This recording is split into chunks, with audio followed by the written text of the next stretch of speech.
উৎসবের কিন্তু মহারাজারা প্রদীপ প্রজ্বলিতর মাধ্যমে কিন্তু যে শুভ সূচনা তা কি আমরা আছি ডানকুনি থেকে। যদি আমি দৈর্ঘ্য হিসাবে ধরে থাকি 40 থেকে 50 ফুট, কিন্তু এই হচ্ছে ফাইনাল লুক। কেমন লাগছে আপনাদের? আমার খুব খুব সুন্দর লাগছে।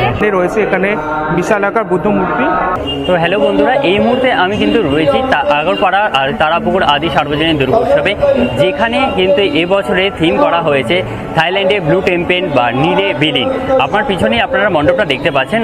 আজ 7ই অক্টোবর 2024 কিন্তু এই প্যান্ডেলের উদ্বোধন হয়েছে এবং উদ্বোধনের সাথে সাথেই আপনাদেরকে কিন্তু আমরা এখানকার ফাইনাল লুক দেখানোর জন্য চলে এসেছি। এর আগে কিন্তু প্রথম দিন থেকে আপনাদেরকে এখানকার খুঁটি পুজো থেকে শুরু করে প্যান্ডেল প্রিপারেশনে বহু ভিডিও আপনাদের সাথে শেয়ার করেছি।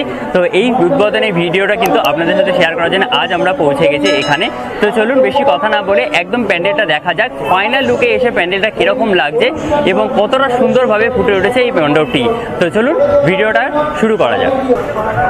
তো এটা হচ্ছে এন্ট্রান্স, বাইরে থেকে যে দেখতে পাচ্ছেন ব্যারিকেড করা রয়েছে, এটা হচ্ছে এন্ট্রান্স। বাইরে দেখছেন অলরেডি কিন্তু জনজোয়ার যেটা সেটা ধীরে ধীরে জমতে শুরু করে দিয়েছে। আর এই এন্ট্রান্সের মুখেই কিন্তু এরকম দুটো স্ট্রাকচার রয়েছে, যেটা আপনাদের প্রিপারেশনের সময় আমি কিন্তু দেখিয়েছিলাম আমাদের চ্যানেলের মাধ্যমে। আর এন্ট্রান্সের মুখেই যে একদম মেন ব্লু টেম্পল রয়েছে, যার মাঝখানে দাঁড়িয়ে রয়েছে 22 ফুটের একটি বুদ্ধ মূর্তি এবং তার দুপাশে রয়েছে কিন্তু 35 ফুটের দুটি কিন্তু ড্রাগন রয়েছে, যেটা কিন্তু দেখতে অভূতপূর্ব সুন্দর লাগছে।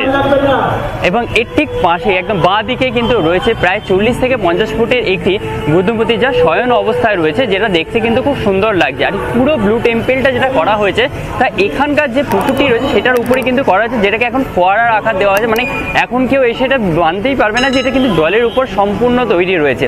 তো চলো ধীরে ধীরে আমরা ভিতর দিকে যাই এবং ভিতর দিকে দেখতে থাকি কি কি কাজ আছে। এই পাশে যাওয়ার পথে আপনারা কিন্তু বিভিন্ন রকম চিত্র, অর্থাৎ থাইল্যান্ডের ব্লু টেম্পলে যেরকম চিত্র রয়েছে এখানেও কিন্তু ঠিক সেই ধরনের চিত্রই আপনারা দেখতে পারবেন। এই প্রত্যেকটা চিত্র রেখে এবং তার মধ্যে কিন্তু খুব সুন্দরভাবে আলোকিত করা রয়েছে। আমি এই মুহূর্তে দাঁড়িয়ে রয়েছি, আমার সামনে যে বুদ্ধ মূর্তিটা শয়ন অবস্থা দেখতে, এটা প্রায় মানে যদি আমি দৈর্ঘ্য হিসাবে ধরে থাকি 40 থেকে 50 ফুট কিন্তু লম্বায় এটা রয়েছে এবং এর পিছন দিকে কিন্তু খুব সুন্দর কারিগরি কাজ করা।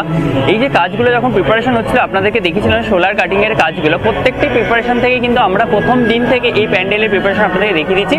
আজ হচ্ছে তার কিন্তু একদম ফাইনাল লুক। পিছনে দেখতে পাচ্ছি শয়ন রাখা বুদ্ধ মূর্তির পিছন দিকেও কিন্তু যে ছবিগুলো রয়েছে সেগুলো কিন্তু যেমন থাইল্যান্ডের ব্লু টেম্পলে রয়েছে ঠিক সেইভাবেই কিন্তু এখানে রাখা রয়েছে। এখানেও একটা সুন্দর জায়গা রাখা রয়েছে যেমন থাইল্যান্ডের ব্লু টেম্পলে আমরা জানি। আর এটা হচ্ছে ব্লু টেম্পলের মূল যে স্ট্রাকচারটা, সেই স্ট্রাকচারটা যে স্ট্রাকচারের বাইরেটা আমরা দেখেছিলাম যখন শুরুতে যেমনভাবে রয়েছে, প্রত্যেকটা কার্নিশে কিন্তু ড্রাগন রয়েছে। এখানে অনেকগুলো ড্রাগন রয়েছে এবং তার সাথে যে কাজ ব্লু আর গোল্ডেনের মধ্যে যে কাজটা কিন্তু সেটা প্রিপারেশনটা যত না ফুটে উঠেছে এখন যেন তার থেকে বেশি সুন্দর লাগছে। তো চলুন ধীরে ধীরে ভিতর দিকে যাওয়া যাক। তো বন্ধুরা, এবার কিন্তু আমরা ব্লু টেম্পলের মধ্যে চলে এসেছি। হ্যাঁ, এই টেম্পলটাই কিন্তু আমরা কিছুদিন আগে আপনাদের প্রিপারেশন দেখিয়েছিলাম, এখন সেটা সম্পূর্ণরূপে কমপ্লিট হয়ে গেছে। আর এই হচ্ছে ফাইনাল লুক বা ফার্স্ট লুক বলতে পারেন। হ্যাঁ, এটাই হচ্ছে নীলে বিলীন আগরপাড়ার আদি তারাপুকুর সার্বজনীনের এবছরের থিম নীলে বিলীন, যা হচ্ছে থাইল্যান্ডের ব্লু টেম্পল। আর এক্স্যাক্টলি আমরা সেম কিন্তু ব্লু টেম্পলের মধ্যেই দাঁড়িয়ে রয়েছি। এখন আমার সামনে রয়েছে এখানে বিশাল আকার বুদ্ধ মূর্তি এবং চারপাশটা কিন্তু পুরো ব্লু টেম্পলে যেমন হয় ঠিক সেরকমভাবেই সাজানো। এখানে একটা বিশাল আকৃতির বুদ্ধের ছবি দেওয়া রয়েছে এবং বিভিন্ন যে আর্ট ওয়ার্ক সেগুলো কিন্তু রাখা রয়েছে। আর তার সঙ্গে বিভিন্ন জিনিস যেগুলো সাজানো রয়েছে, এর আগেও আপনাদের বলেছিলাম এখানে কিন্তু যে কাজ দেখা যাচ্ছে সেটা প্রচণ্ড নিখুঁত আর দুর্দান্ত কাজ। সেই জিনিস কিন্তু এখানে যখন ফুটে উঠছে আপনারা দেখলে অবাক হতে বাধ্য।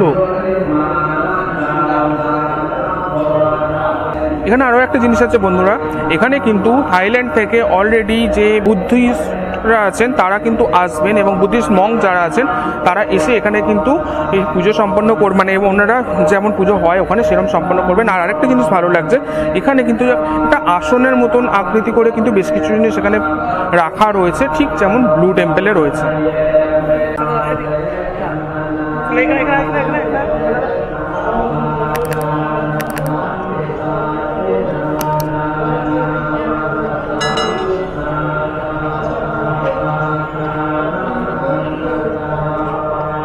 তো বন্ধুরা, বন্ধুরা এবার আমরা মাতৃ প্রতিমার দিকে এগিয়ে যাচ্ছি।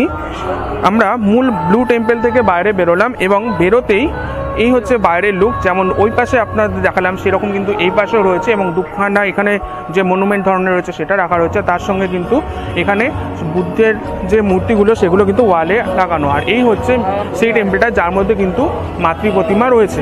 তো চলুন আমরা যাই মাতৃ প্রতিমা আপনাদের দেখাই।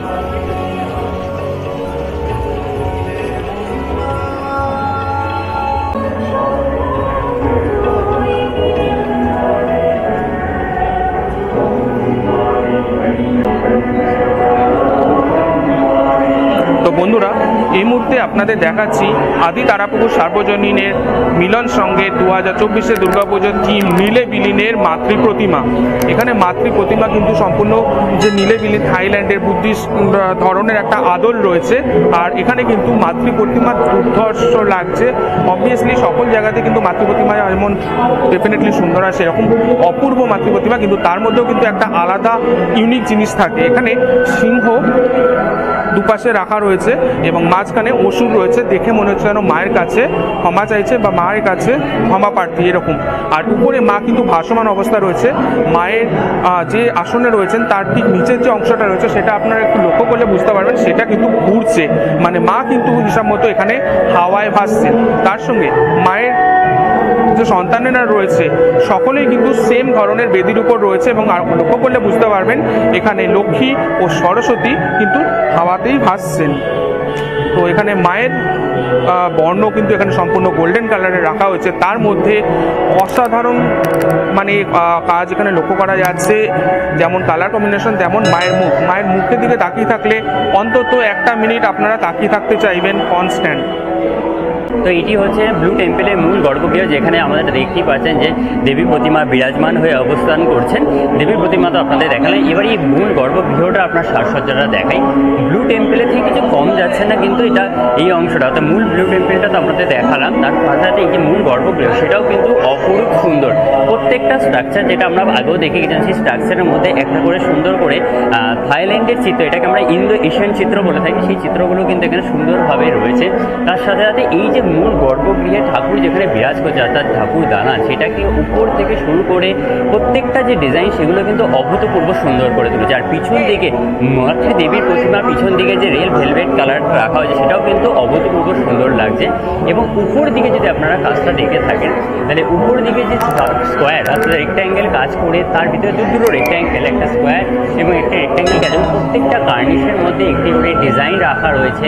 প্রতিটা ডিজাইন যেন একে অপরকে কিন্তু প্রতিফলিত করে তুলেছে। আর এই যে ঝাড়বাতিটা দিয়েছে এখানে গোল্ডেন উপর সেটাও কিন্তু অভূতপূর্ব সুন্দর লাগছে।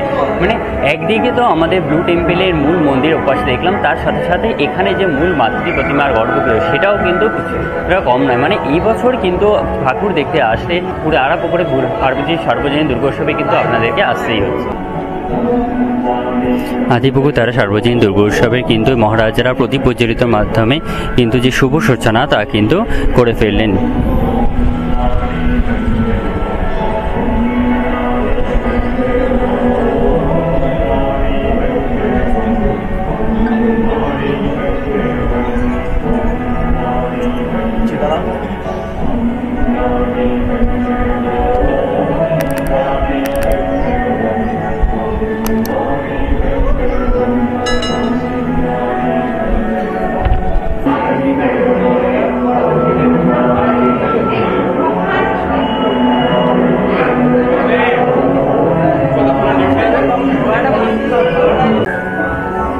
যেমনটা আপনারা দেখালাম ওখান থেকে কিন্তু দর্শনার্থীরা প্রবেশ করছে, প্রবেশ করে উপাস দিয়ে ঘুরে যেখানে শয়ন অবস্থায় বৌদ্ধ মূর্তি রয়েছে সেখান থেকে গিয়ে মূল ব্লু টেম্পলের মন্দিরে প্রবেশ করার পর ব্লু টেম্পলের ভিতরে বৌদ্ধ মূর্তি দেখার পর এখানে এসে তবে কিন্তু প্রবেশ করবে মাতৃ গর্ভগৃহে, যেখানে থেকে কিন্তু তারা দেবী প্রতিমাকে দর্শন করবে, করে তারপর এখান থেকে কিন্তু তারা এক্সিট করছে। তো এটা দেখতে পাচ্ছেন তারাপুকুর আদি সার্বজনীন দুর্গোৎসবে যে আজকে পুজো উদ্বোধন হচ্ছে তারই এটা কিন্তু লাইন, এটা লাইনের এক ভাগ, সামনে কিন্তু আরেকটা লাইন হচ্ছে। তো এই লাইনে দেখতে পাচ্ছেন যে প্রথম দিনেই কিন্তু এখানে ভিড়, উপচে পড়া ভিড় হয়েছে, মানে প্রচুর কিছু এখানে দর্শনার্থী থেকে জেনে নেওয়া যাক তাদের কিরকম অভিজ্ঞতা লাগছে, তারা এখানে যে ঠাকুর দেখতে এসে সেটা জেনে। তো আমি এখানে কিছু দর্শনার্থীদের থেকে জেনে নিচ্ছি তাদের এই যে ব্লু টেম্পল দেখতে এসে, তো তাদের অভিজ্ঞতা কিরকম, তাদের এখানে যে হচ্ছে, তো আপনার কেমন লাগছে? আপনার আমার খুব খুব সুন্দর লাগছে। কাজে প্রথম দিনে আপনারা চলে এসেছেন উদ্বোধন। হ্যাঁ, আমরা অনেক আমরা 3টে থেকে এসে লাইন দিয়ে দাঁড়িয়ে আছি। অনেকক্ষণের অপেক্ষা রয়েছে আর উদ্বোধন হয়ে গেছে। তো আপনাদের এখানে যে এরকম বড় একটা প্যান্ডেল হচ্ছে, আপনারা কি এখানকারই না? না না, আমরা আসছি ডানকুনি থেকে। আর অনেক দূর থেকে আসছে, তো এটা কি মানে খোঁজ পেয়ে আসা হয়েছে না শুধু এটা দেখার জন্য আসা হচ্ছে? এটা দেখার জন্য আসা হচ্ছে, মানে গত বছর এখানে আসা হয়নি। অনেক অনেক ধন্যবাদ। তো বন্ধুরা, আপনাদেরকে দেখালাম আগরপাড়া তারাপুকুর আদি সার্বজনীন দুর্গোৎসবে পুজো প্যান্ডেল, থাইল্যান্ডের ব্লু টেম্পেল বা নীলে বিলিনে একেবারে final look, exclusive final look. আমার পিছনে দেখতে পাচ্ছেন মাতৃ প্রতিমা, যেটাও আপনাকে একটু আগে দেখালাম। তো এই হচ্ছে তারাপুকুর আদি সার্বজনীন দুর্গোৎসবের পুরো কমপ্লিট ফাইনাল প্যান্ডেল, নীলে বিলিনের একেবারে ফাইনাল লুক আপনাদের সাথে শেয়ার করলাম। আশা করি ভিডিওটা আপনাদের ভালো লেগেছে, আর ভালো লাগে থাকলে কিন্তু অবশ্যই লাইক শেয়ার করবেন। শেয়ার তো অবশ্যই করবেন, সমস্ত লোকেদের কাছে পৌঁছানো দরকার এবং দেখা দরকার যে কত সুন্দর একটা প্যান্ডেল কিন্তু এবারে এখানে প্রস্তুত হয়েছে, যার কারুকার্য থেকে শুরু করে প্রতিমা প্রত্যেকটাই কিন্তু অভূতপূর্ব সুন্দর। তো চ্যানেলে যারা নতুন তাদের জন্য জানিয়ে রাখি, আমি সৌভিক, আপনাদের ওয়েলকাম আরডি ব্লগ অ্যান্ড এন্টারটেনমেন্টে। তো চ্যানেলে নতুন হয়ে থাকলে সাথে সাথে কিন্তু অবশ্যই সাবস্ক্রাইব করে দেবেন এবং সাবস্ক্রাইব করার সাথে সাথে কিন্তু নোটিফিকেশন বেল আইকনটি অন করে দেবেন, তাহলে কিন্তু এরকম নতুন নতুন পুজো প্যান্ডেলের আপডেট আপনারা পেতে থাকবেন। তো আজকের মতো এই পর্যন্তই, দেখা হচ্ছে আবার নতুন কোনো প্যান্ডেলে পুজো পরিক্রমা নিয়ে।